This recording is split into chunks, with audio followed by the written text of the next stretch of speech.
वो एक बेबाक शोख चंचल किरण थी कि जिसमें लागिर में आँख खोली, उसी के खूने जिगर की गर्मी से फिर वो शोला बनी, शफक बनी, माह नौ बनी और महर ताबा, कि जिसकी आतिश बयान किरणों से रफ्ता रफ्ता हुआ एक जहां मुनव्वर।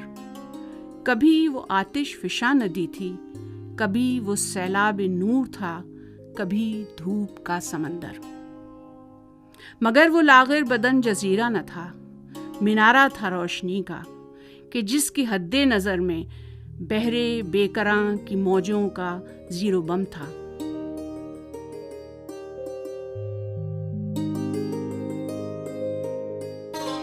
उर्दू के मुमताज़ फिक्शन निगार, फिल्मसाज और दानिश्वर ख्वाजा अहमद अब्बास पानीपत में पैदा हुए, जो सूफियों के शहर के नाम से भी जाना जाता है। ये शहर शहर हाली के नाम से भी मारूफ है। ख्वाजा अहमद अब्बास के खानदान का ताल्लुक अल्ताफ हुसैन हाली के घराने से था, जो उर्दू के पहले नक्काद और शायर थे और जिनकी इल्मियत का अपने ज़माने में डंका बजता था।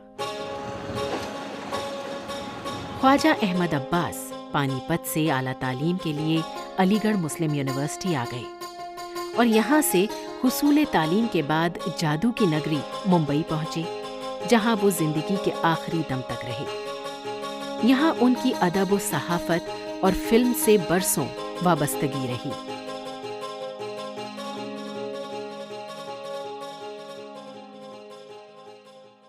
अब्बास साहब एक तो अनथक राइटर, 40 बरस तक जिन्होंने ब्लिट्स का लास्ट पेज लिखा है बग़ैर किसी वक्फे के, एक बार भी नहीं छोड़ा। ये किसी भी राइटर के लिए उसकी लाइफ में बहुत बड़ी अचीवमेंट है, बहुत बड़ी कंसिस्टेंसी है, वो बाकायदगी है कि 40 बरस तक ब्लिट्स का लास्ट पेज, उसका नाम भी लास्ट पेज ही कहलाता था, वो लिखते रहे। और हम सब एक आइडियोलॉजी की वजह से अब्बास साहब को ज़रूर पढ़ा करते थे। ख्वाजा अहमद अब्बास का वो पेज नहीं छूटता था, मतलब यूँ कहें कि ब्लिट्स छूट जाए लेकिन लास्ट पेज नहीं छूटता था। उनको इतने बाकायदगी से पढ़ा करते थे। ख्वाजा अहमद अब्बास साहब से मेरी पहली मुलाकात लखनऊ में हुई थी, जब मैं लखनऊ यूनिवर्सिटी का स्टूडेंट था। वो एक प्रोग्राम हुआ था अंजुमन तरक्की पसंद मुसन्निफीन का, PWA का, जिसमें शाम अफसाना का एक प्रोग्राम था और उसमें ख्वाजा अहमद अब्बास साहब, इसमत आपा, कृष्णचंद्र और ख्वाजा अहमद अब्बास साहब के अफसानों का भी और उनके मशहूर आलम कॉलम अंग्रेज़ी ब्लिट्स में लास्ट पेज और उर्दू और हिंदी में आज़ाद कलम के नाम से आता था। लेकिन लास्ट पेज आम तौर पर ये होता है कि कोई अखबार आपके सामने आता है तो आप सबसे पहले फर्स्ट पेज पढ़ते हैं लेकिन जब ब्लिट्स आता था तो बहुत से लोग सबसे पहले लास्ट पेज पढ़ते थे। तो बेइंतहा पॉपुलर कॉलम था, बहुत मकबूल था।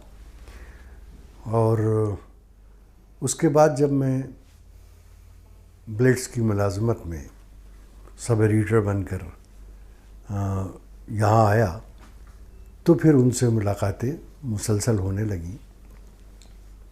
अक्सर मैं कॉलम लेने के बहाने उनके घर चला जाता था ताकि उनसे मुलाकात हो जाए और वो सिलसिला जारी रहा। लेकिन वो बहुत सीनियर थे और मैं बहुत जूनियर था और ज़ाहिर है हद अदब मुकर्रर हुआ करती थी हर मुलाकात की। लेकिन बहैसियत इंसान भी वो बहुत सीधे साधे आदमी थे।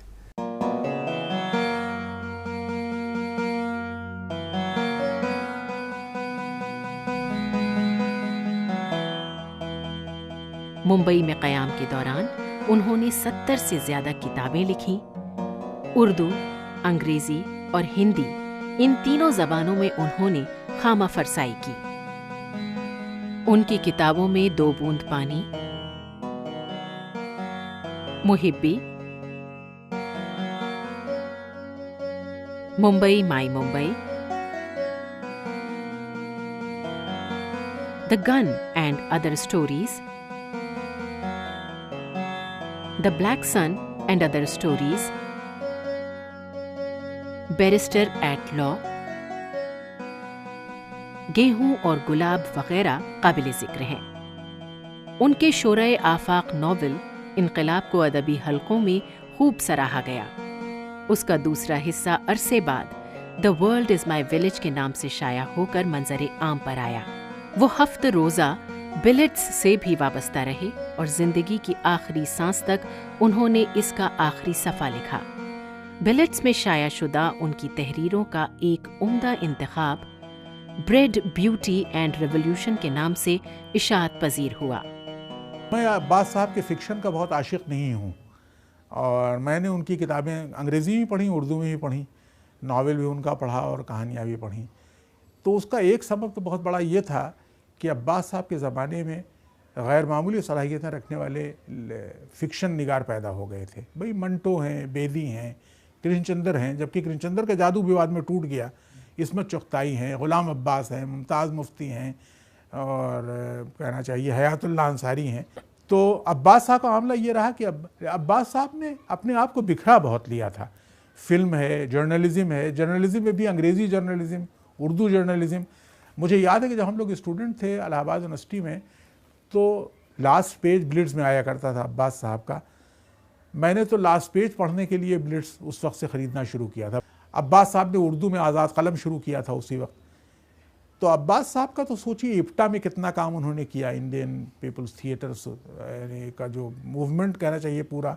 फिल्म में देखिए उन्होंने जो फिल्में बनाई और फिर ये कि ज़ाहिर है कि वो तो भाई एक हमेशा से कमिटमेंट उसी के साथ शुरू की उन्होंने अपनी ज़िंदगी, उसी के साथ ख़त्म हुए। तो पूरी ज़िंदगी जिस रोशन ख़याली का, और अब्बास साहब का ताल्लुक़ जिस फैमिली से था, भाई जिस फैमिली में हाल ही पैदा हुए थे पहले, तो अब्बास साहब की तो घुट्टी में वो सब पड़ा हुआ था। उनके अपने बड़े भाइयों में यानी रिश्ते के भाइयों जैसे ख्वाजा ग़ुलाम सैयदैन या ये कि उनके वालिद ख्वाजा ग़ुलाम सकलैन, तो इन सब का देखिए पूरा ज़ोर इसी पर रहा कि कोई भी लिटरेचर अपने अंदर एंड इन इटसेल्फ नहीं होता, बल्कि वो एक मीन्स होता है दुनिया को बदलने का। अब्बास साहब भी उसमें यकीन रखते थे। इनकलाब मैंने अंग्रेज़ी में पढ़ा, उर्दू में भी शायद छप गया है, मैंने उर्दू में नहीं पढ़ा वो ना, लेकिन अब्बास साहब की कहानियाँ मैंने पढ़ी हैं। कहानियों में उनके यहाँ इनोवेशंस तो मिलते हैं तरह तरह के। मसलन ये कि उन्होंने कुछ कहानियाँ ऐसी लिखी जो जिनमें सिर्फ नंबरों का इस्तेमाल किया है और एक महीने भर का बजट एक आदमी अपना लिखता जाता है अपनी डायरी पर, उससे एक कहानी पूरी बन जाती है। लेकिन अब्बास साहब के यहाँ मेरे ख़्याल में ज़ुबैदा में जो कहानियाँ उनकी एक वो है ज़ाफ़रान के फूल या कुछ इस तरह नाम था, वो एक कलेक्शन, उसमें जो 3 लंबी कहानियाँ उनकी मैंने चंद पढ़ी थी अब्बास साहब की, वो मुझे बहुत अच्छी लगी। छोटी कहानियों मुझे सरदार जी उनकी कहानी याद आती है जिसमें बड़ा हंगामा भी हुआ था अपने ज़माने में। अच्छा, पार्टीशन के वक्त का लिटरेचर आपको याद होगा कि पार्टीशन के वक्त जो लिटरेचर हमारे यहाँ प्रोड्यूस किया गया उसमें सबसे ज़्यादा शोहरत तो मंटो की है, यानी मंटो की कहानी टोपा टेक सिंह, खोल दो, ठंडा गोश्त, राम खिलावन, टीटवाल का कुत्ता वगैरह वगैरह। लेकिन एक उस ज़माने में जिन कहानियों को और शोहरत मिली उनमें सरदार जी भी शामिल। तो अब्बास साहब उन लोगों में जो तो इंसान की नेकी पर बहुत ज़बरदस्त यकीन रखते थे। एक उनमें अजब रोशन ख़याली थी, एक कहना चाहिए कि रवादारी बहुत थी, और बहुत ही अब्बास साहब के यहाँ नेकी और शराफत की वो कदरें जो पुराने रवायती लोगों में मिलती हैं वो सब अजीब व गरीब थीं। तो अब्बास साहब के यहाँ शायद यही वजह रही कि वो अपनी क्रिएटिव राइटिंग की तरफ पूरी तरह से ध्यान, जल्दी में लिखा उन्होंने बहुत कुछ शायद इसलिए भी कि उनकी ट्रेनिंग एक जर्नलिस्ट के तौर पर हुई थी। और ज़ाहिर है कि जर्नलिज़म में हमेशा मूड का और इंस्पिरेशन का और उस इंतज़ार का के लिए कोई वक्त नहीं होता। वहाँ तो कोई वारदात हुई हो फ़ौरन लिखिए उसके बारे में, अपना रद्द अमल ज़ाहिर कीजिए। तो इस तरह की उजलत पसंदी। और लेकिन अब्बास साहब की खुद नविश मैंने पढ़ी, फिर उन्होंने खुर्शीद से इंटरव्यू लिया था face to face with Khurshid उस ज़माने में, उनकी हर तहरीर मैंने पढ़ी। हर जगह एक मालूम होता है कि बहुत ही ज़िम्मेदार, बहुत ही नेक, बहुत ही शरीफ, एक ऐसा लिबरल इंसान जो कहना चाहिए कि हमारे ज़माने में जो एनलाइटनमेंट और रैशनलिज़म की जो रोशनी हम तक पहुंची थी और जो अब धीरे धीरे मध्यम होती चली जा रही है खुद हमारे अपने समाज में भी, तो ऐसा लगता था कि अब्बास साहब उस पूरी तहरीक के नुमाइंदे हैं। अलीगढ़ में रहने के बावजूद उन्होंने अपनी रोशन ख़याली जिस तरीके से कायम रखी, यानी मुस्लिम लीग और कांग्रेस का डिवीज़न और ये सारी चीज़ें अब्बास साहब पर कोई असर नहीं डाल सकी। और अब्बास साहब ने तो नेहरू, अच्छा वो ये भी था वाकई कि वो पंडित नेहरू को बहुत आइडोलाइज करते थे अब्बास साहब, अपने हर लिहाज से वो नेहरूवियन थे। और उन्होंने इनकलाब में जिस तरह जिक्र किया है नेहरू जी से मुलाकात का, और बहैसियत तालिब इल्म जिस तरह स्टूडेंट जा कर के वो मिले थे, तो वो गैर मामूली इंसान थे। यानी मेरा ख्याल ये है कि अदीबों में ये तो दो राहें हो सकती हैं कि भाई उनके मुकाबले में दूसरे की कहानी हमें ज़्यादा पसंद आई, लेकिन इससे कोई इनकार नहीं कर सकता कि अब्बास साहब शायद अपने हमअसरों में शायद सबसे बड़े आदमियों में थे, बहरहाल या सबसे बड़े आदमी थे। ख्वाजा अहमद अब्बास हमारे ज़बान व अदब का, हमारी तहज़ीब व सक़ाफ़त का वो नुमाइंदा नाम है जो अपने हमअसरों में कई एतबार से मुमताज़ है। एक तो वो जामे हैसियत थी, हम जहज़ शख्सियत थी। अगर आप देखें, ख्वाजा साहब सहाफ़ी भी हैं, ख्वाजा साहब फ़िल्म साज भी हैं, ख्वाजा साहब कहानीकार भी हैं, ख्वाजा साहब अदब और ज़बान जो है उसके पारख भी हैं, और उसमें उनकी एक मुस्तकिल हैसियत है। एक बात जिसे और नज़रअंदाज नहीं करना चाहिए, मैं अक्सर कहता हूँ कि हाली का घराना उर्दू ज़बान व अदब की फ़र्स्ट फैमिली है।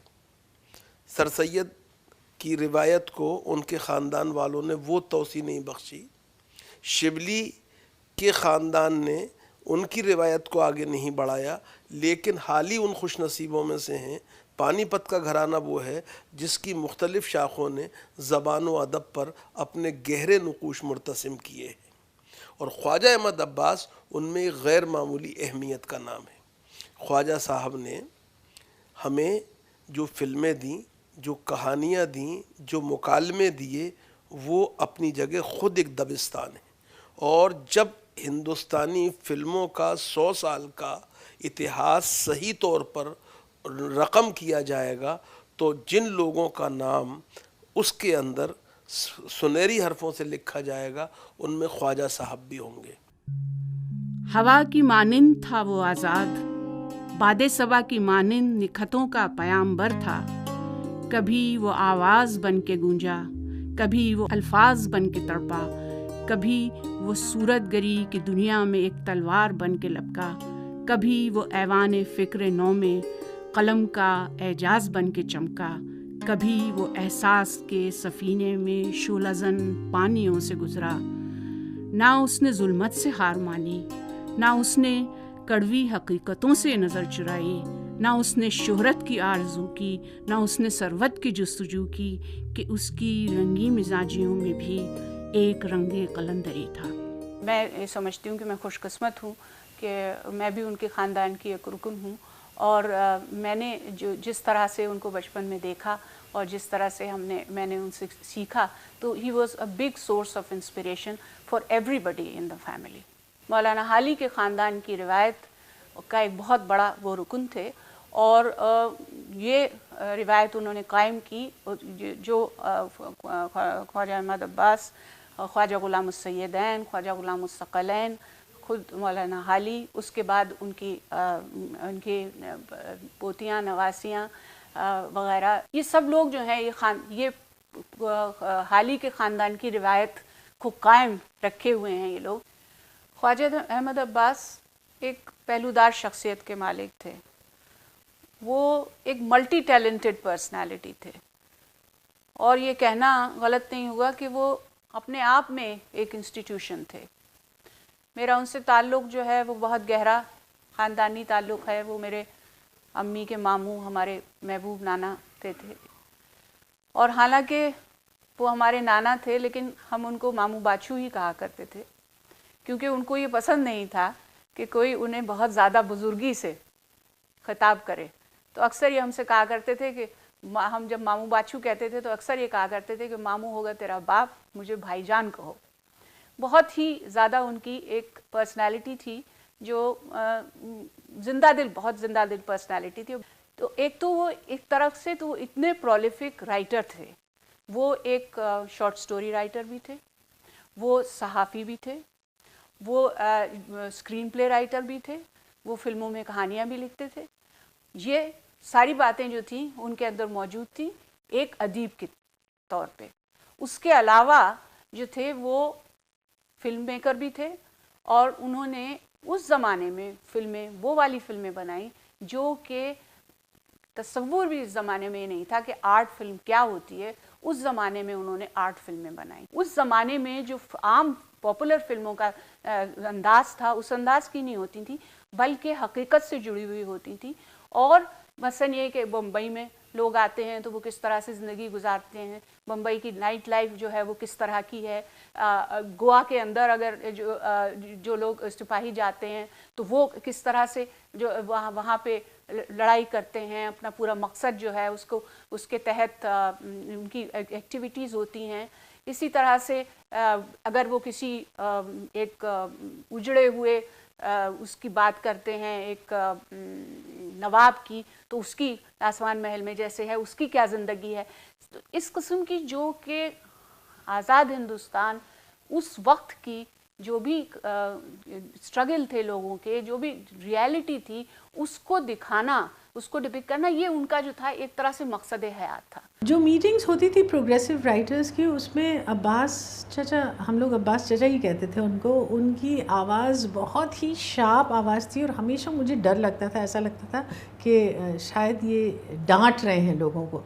लेकिन जब उनको नज़दीक से जाना तब पता चला कि बच्चे उनके बहुत ही फेवरेट थे और उनकी जो बीवी थी मुज्जी आपा वो तो बहुत ही अच्छी थी और बच्चों के साथ हमेशा उनको इनकरेज करते थे।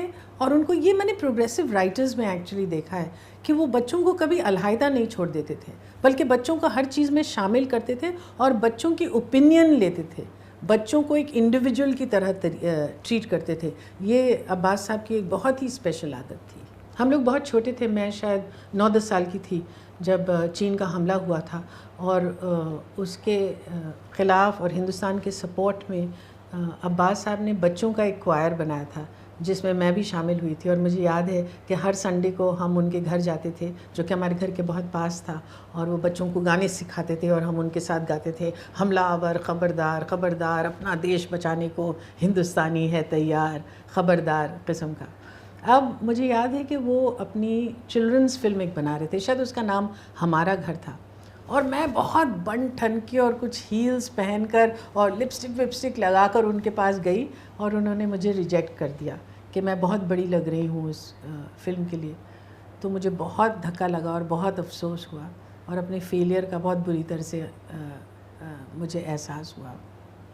कई साल बाद जब मैं फ़िल्म इंस्टीट्यूट में एक्टिंग का कोर्स कर रही थी, सिर्फ स्टूडेंट थी, तो अब्बास साहब वहाँ आए और उन्होंने कहा तुम बहुत साल पहले मुझसे बहुत नाराज़ हुई थी ना, अब मैं तुम्हारी सबसे पहली जो फ़िल्म है उसको प्रोड्यूस करूँगा। और चुनांचे उन्होंने मुझे फासला के लिए अपनी जो फ़िल्म है उसमें उन्होंने मुझे लिया था। मेरी पहली फ़िल्म अब्बास साहब की लिखी हुई थी जिसका नाम था मेरा नाम जोकर। उस पर मैंने यंग जोकर का मैंने रोल अदा किया था। उनकी वजह से, राज कपूर साहब की वजह से मुझे राष्ट्रीय पुरस्कार मिला for best child artist for the film. खैर, पुरस्कार तो राज कपूर साहब और अब्बास साहब की वजह से ही था। उसके बाद मेरी पहली फिल्म जो थी एज ए लीडिंग आर्टिस्ट जिसे कहे, वो थी बॉबी, और वो भी अब्बास साहब की लिखी हुई थी। तो मैं तो अपने लिए तो मैं उनको खुदा मानता हूँ। मेरे तो उन्होंने सब कुछ, अब्बास साहब ने मेरा पेव किया है, राज कपूर साहब ने मेरा करियर पेव किया है। बॉबी जब बनी, फिर रिलीज़ हुई, पिक्चर बहुत बड़ी हिट हो गई, मेरा करियर सेट हो गया, तो मैं उनका शुक्रगुजार मानता हूँ। ज़्यादातर तो मैं उनका लिटरेरी बैकग्राउंड तो बहुत कम जानता हूँ, लेकिन इतना ज़रूर जानता हूँ कि अब्बास साहब का बहुत बड़ा योगदान रहा है आर.के. फिल्म्स में, राज कपूर परिवार में, क्योंकि उसके बाद अब्बास साहब ने बीज बोया था फिल्म हिना में, जो कि राज साहब ना बना सके लेकिन रणधीर कपूर साहब ने मुकम्मल की। तो उनका एक एसोसिएशन हिना तक था।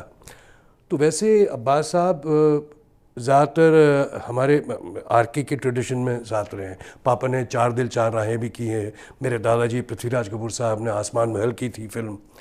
तो अब्बास साहब के साथ ही मेरी यादें जुड़ी हुई हैं। यह भी बोलना ज़रूरी है कि उनके इंतकाल के बाद बहुत सालों बाद मुझे मौका मिला अब्बास साहब की जो अनकही किताब स्टोरियाँ जो छपी नहीं थी उन्हें एक किताब में एक हमारे दोस्त हैं जो उन्होंने वो किताब छपवाई और उन्होंने मेरे हाथों उस किताब का उद्घाटन किया। तो ये मेरी खुशनसीबी है, मैं अपने आप को बहुत शुक्रगुजार समझता हूँ कि उनके बहुत साल जाने के बाद ये मुझे मौका हासिल हुआ। मैंने उनसे एक कहानी ली थी, द 13th विक्टिम इम्प्रिंट में पढ़ी थी मैंने। तो अब्बास साहब से मालूम किया तो उर्दू में मालूम हुआ, कहने दिल ही तो है नाम है उस कहानी का, दिल्ली में छप चुकी है। वो कहानी मैंने सिपी साहब को सुनाई तो सिपी साहब को बहुत अच्छी लगी and on the spur of the moment ही decided we should make this film the 13th victim, जिसे मैंने अचानक के नाम से बनाया। जब फिल्म बनी तो मुझे याद है लिबर्टी में देखने आए थे प्रीमियर पर, और मुझे चलते हुए कहा था, गुलजार आइंदा अब तुम ही फिल्म बनाओगे, तुम जैसे लड़के फिल्में बनाएंगे जिसमें हीरोइन की ज़रूरत ही नहीं। उस वक्त की फिल्मों का कॉन्सेप्ट यही था, एक रोमांस तो होगा ना, एक लड़की एक यंग हीरोइन होगी, और फिर Meena ji was playing an old woman. तो कहेंगे बस आइंदा तो अब तुम जैसे लड़के ही बनाएंगे ये फिल्में इस तरह की। भाई कोई बगैर हीरोइन की फिल्म बना ली तुमने। And I remember he wrote 1 full page in screen of his reaction on अचानक, कि ये कहानी ये मैं नहीं बनाता, इस तरह से ना बनाता अगर मैं बनाता था। But he encouraged me and that was a big Thapki for me coming from Abbas साहब।